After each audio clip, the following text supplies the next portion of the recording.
How long are you going to listen to it? That voice.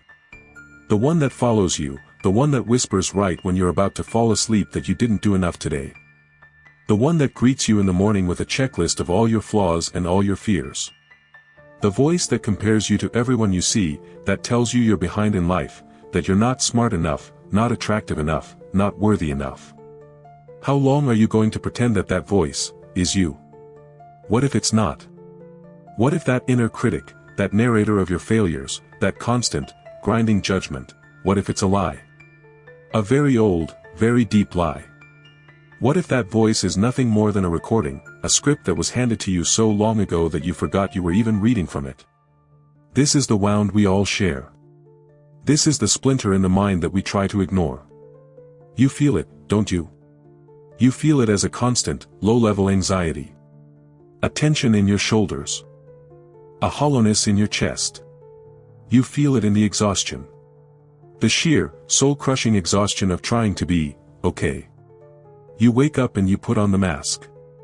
It's the mask of the capable employee. The mask of the good, supportive friend. The mask of the perfect parent or the dutiful child. You smile. You nod. You say, I'm fine, thanks, how are you? You go through the motions, you check the boxes, you play the part you've been assigned. But inside, you're screaming. Inside, you're crumbling. Inside, you feel like a fraud, and you live in constant, paralyzing fear that one day, someone will look close enough to see the cracks. Someone will see that you're not strong, that you're not confident, and that you have no idea what you're doing. This is the modern sickness. This feeling of being a ghost in your own life. You are haunted by a you that you are supposed to be. The you that has it all figured out. The you that is successful, and happy, and fit, and popular. And every single day, you measure the person you are against this impossible phantom. And every single day, you fall short. So what do? You try to fix it. You try to silence that voice. You look for solutions. You dive into self-help. You read the books. You listen to the podcasts. You try the 5-step morning routine or the 10 habits of successful people. You try to meditate, but the voice just gets louder. You try to use affirmations, saying, I am worthy, to the mirror, while the voice laughs in the back of your mind, no, you're not. You try to hustle. You work harder. You chase the promotion, the money, the new car, the perfect relationship. You tell yourself, if I can just achieve that one thing, then I will finally feel good about myself. Then the voice will stop. So you achieve it. You get the promotion. And for a day, maybe a week, you feel a sense of relief. But then, the voice comes back. And it just moves the goalposts. Okay, you got the promotion, but now you have to work even harder, or they'll find out you're an imposter. You try to numb it. You scroll. 4 hours. You binge-watch shows you don't even like. You eat the food you know will make you feel bad. You drink. You do anything and everything to create enough noise so that, for just a few precious hours, you don't have to listen to the judgment inside your own head. And every single one of these solutions fails. They fail miserably. And they leave you feeling even worse. Because now, you haven't just failed at life. You've also failed at fixing yourself. You must be truly, deeply, fundamentally broken. But what if you're not broken? What if the problem is not what you think it is? What if all this pain, this anxiety, this exhaustion, isn't a sign that there's something wrong with you? What if it's a sign that there is something inside of you, something deep and true, that is fighting to be heard? What if you've been trying to fix the wrong thing? The entire time, you've been trying to silence the voice. You've been trying to fix the you that feels the pain. But what if the pain is just a messenger? What if that anxiety is an alarm bell, warning you that you are living a life that is not your own? There was a profound thinker, a psychologist named Carl Rogers, who spent his entire life studying this one single problem. He saw this gap, this painful divide, in every single person he met. He had a name for it. He called it incongruence. It's the canyon between two versions of you. On one side of this vast, empty canyon is who you really are. Your authentic self. The you were before the world told you who to be. This is the you that feels genuine joy, deep sadness, righteous anger. It's the you that has strange curiosities, quiet dreams, and a unique way of seeing the world. It's your intuition. Your gut feeling. This is your core. And on the other side of the canyon, is the you pretend to be. The mask. The role. The person you feel you must be in order to be accepted, to be safe, to be loved. This is the person built from all the shoulds and musts that have been hammered into you since you were a child. And your entire life, your entire being, is stretched taut across this gap. That anxiety you feel. That's the tension. That's the sound of your soul being pulled in two different directions. The voice in your head, the one you think is you. It's not. It is the guard. It is the warden of this prison of pretense. Its only job is to patrol the walls of the you should be and make sure you never, ever, try to escape. It's the voice that says, don't say that, they'll think you're weird. Don't try that, you'll fail. Don't show you're sad, they'll think you're weak. All those false solutions, the hustle, the numbing, the affirmations, they all failed because they were trying to make you a better prisoner. They were trying to decorate your cell. They were trying to make you more congruent with the mask.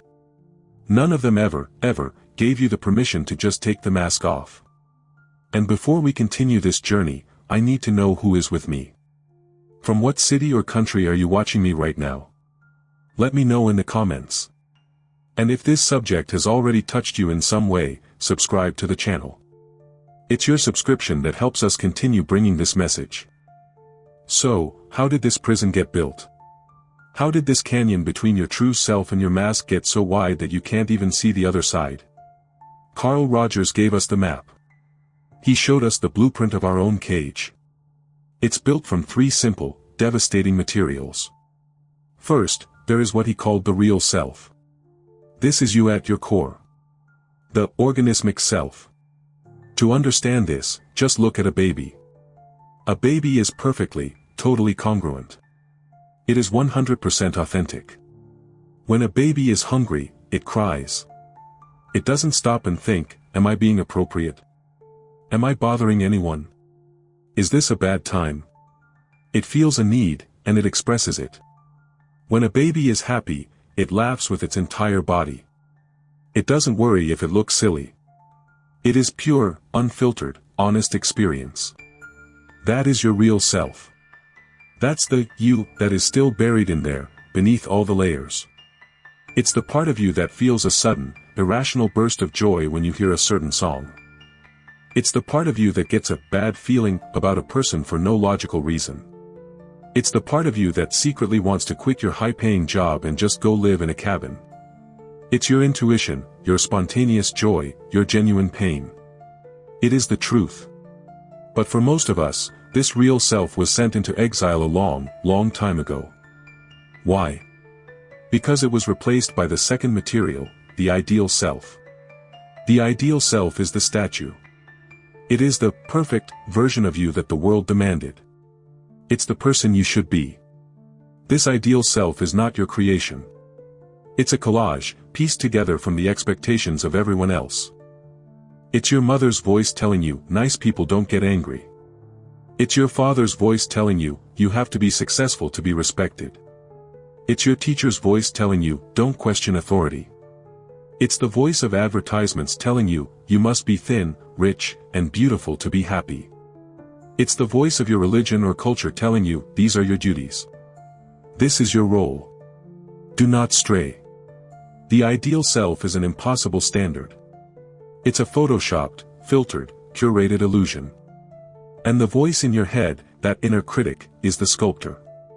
Its job is to take the hammer and chisel to your raw, living, breathing real self, and chip away every part of you that doesn't fit the shape of that cold, perfect statue. But how does it force you to do this? That's the third and most powerful material, conditions of worth. These are the rules of the prison. They are the invisible, unspoken, if-then contracts you were forced to sign as a child to get the love and safety you needed to survive. I will only be loved if I am quiet and agreeable. I will only be valued if I get good grades and achieve. I will only be accepted if I hide my true feelings. I will only be a good person if I put everyone else's needs before my own. Let's make this real. Imagine you are 4 years old. You are in the living room, dancing. You're spinning around, waving your arms, making noise. You are completely lost in the moment. Your real self is out, full of joy, alive. Your mother walks in. She's had a long, hard day. She's stressed. She snaps. Stop that. You're being ridiculous and you're making a mess. Go to your room and be quiet. What just happened? You didn't just get scolded. A condition of worth was just installed. A line of code was just written into your brain. The code says, my spontaneous joy is ridiculous. It bothers people. To be good and to keep my mother's love, I must be quiet. The voice in your head presses record. Another one. You're a teenager. You're heartbroken. Your first relationship just ended, and you feel like your world is over. You go to your father, crying. He's uncomfortable. He doesn't know how to handle your pain. He says, toughen up. It's not a big deal. You need to be strong. Stop crying. Boom. Another condition of worth. The code says, my sadness is weakness. My pain is not a big deal. To be strong and get my father's approval, I must hide my emotions. The voice in your head presses record. Now, multiply that by 10,000. Every day, every week, for your entire childhood. Every time you're messy, emotional, loud, curious, too much real self showed up, it was met with a condition. It was told it was wrong, bad, silly, selfish, or inappropriate. So, what did you do? You were a child. You needed their love to survive. It was like oxygen. So you made a choice. You learned to perform. You built a mask. You hid the wrong parts of you. You locked your real self in the basement of your mind, just so you could survive, just so you could get the conditional, if-then, love that was being offered. And now, 20, 30, 40 years later, you've been wearing the mask for so long, you think it's your face. The voice in your head, the one you think is you. It's not. It is just a playback of all those old, outdated recordings. It's the voice of your stressed-out mother. It's the voice of your uncomfortable father. It's the voice of your critical teacher. It's the voice of a society that told you to fit in at all costs.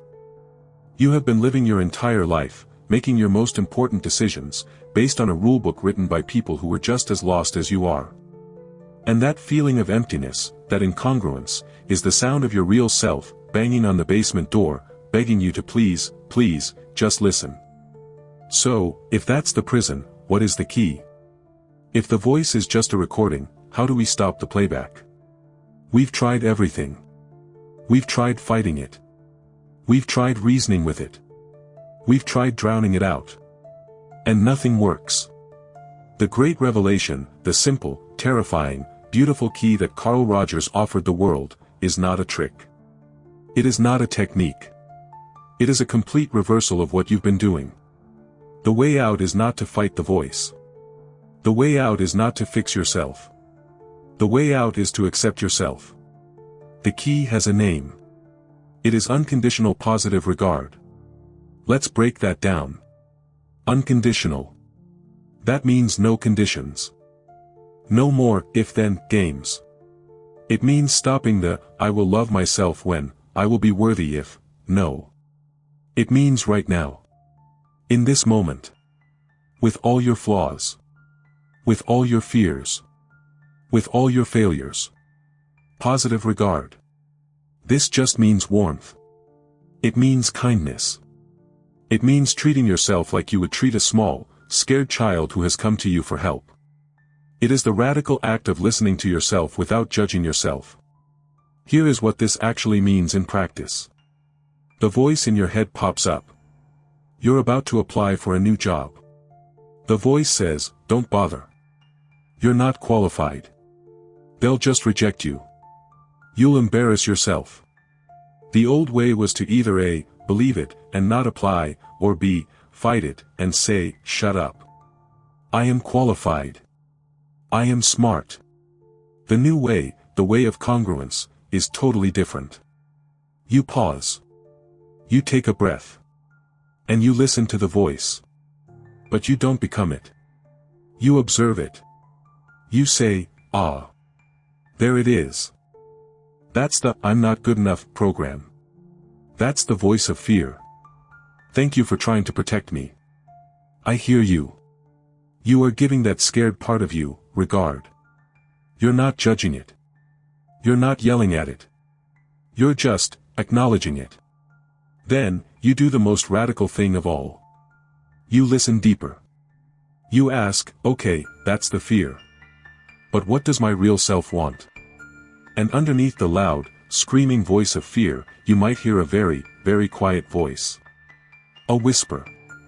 And it might say, I'm scared, but I'm also really curious about that job.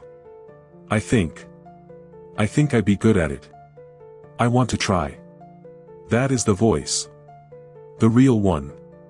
And congruence, the cure for all this pain, is the simple act of honoring that quiet voice. Maybe honoring it doesn't mean you send the application right away. Maybe that's too big a step. Maybe honoring it just means you open the document. You just look at it.